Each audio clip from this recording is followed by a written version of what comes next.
Okay.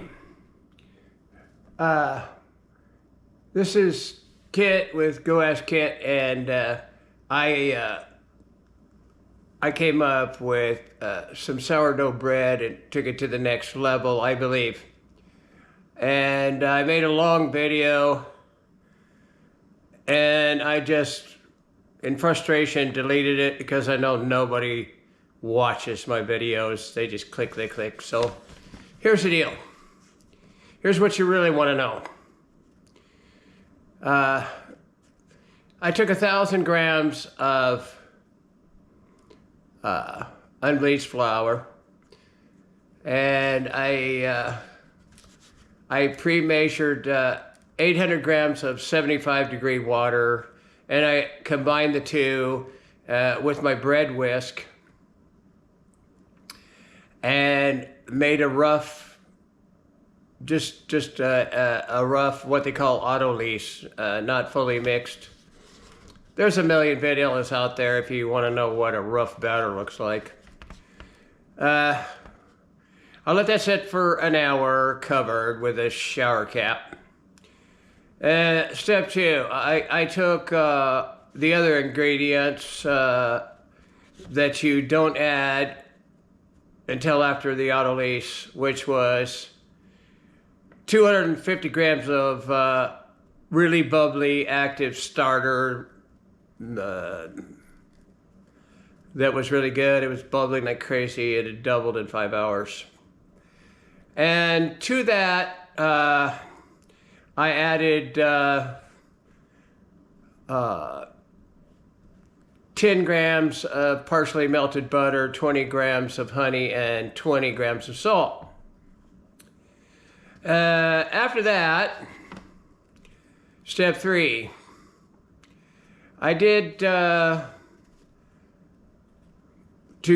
get after the autolyse and adding those ingredients, I basically just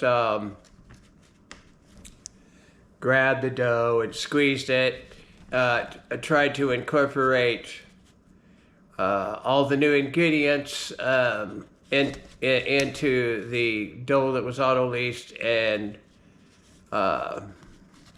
then I began what's called the stretch and folds, and that's, again, anybody making bread knows what stretch and folds are. I did 4 sets, 30 minutes apart.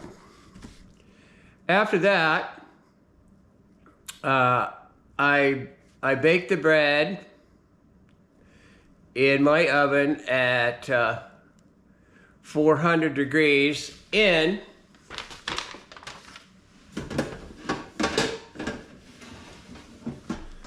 this pan. It's but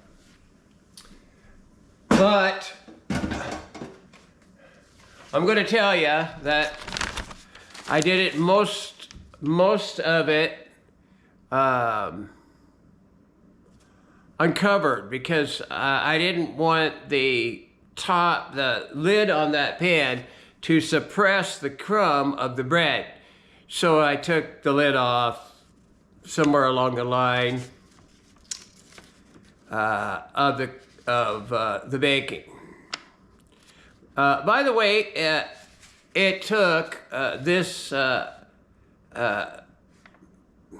it took 65 minutes, to be honest with you.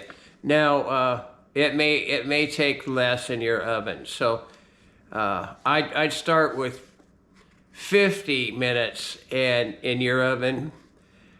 Stick a food temperature probe. I have a digital one. It was great. And make sure that your bread is 200 degrees in the center, and it'll be done. So back to the steps. Did my stretch and folds. I put it in this pan. And for some reason, it was really, really, really slow to rise within about, it never did get quite up to an inch above the, you're supposed to get an inch below the pan, inch below the pan, an inch below that pan that I showed you. the top of it. It never quite got that high for me this time. It should have. The yeast was, I mean, the starter was really great, but it didn't. But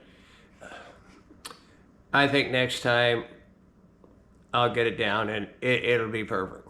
So, so I did that, and it was, and then I preheated the oven to the 400 degrees, of course. I cooked it for the, as I said, it took some time, but don't take that as gospel. Check it at, say, 50 minutes, if I were you. And then after the bread was cooled, I cut it up into 2 loaves. I put 1 loaf in the freezer, and I put 1 loaf in, I put 1 loaf in the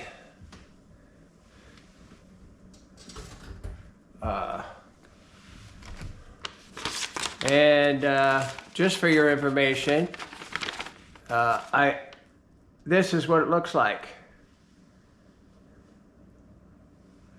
And it came out, I believe that it is next level.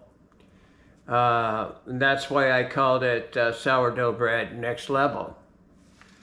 Now, this video is going to be real short. In fact, I'm real done, because you people just click through my videos anyway, and then you come up with a lot of questions that if you had watched my video, you wouldn't have had to ask me. But that's okay, because my channel is called Go Ask Kit. So I hope you'll subscribe and keep following me, because this is an effort to shorten things down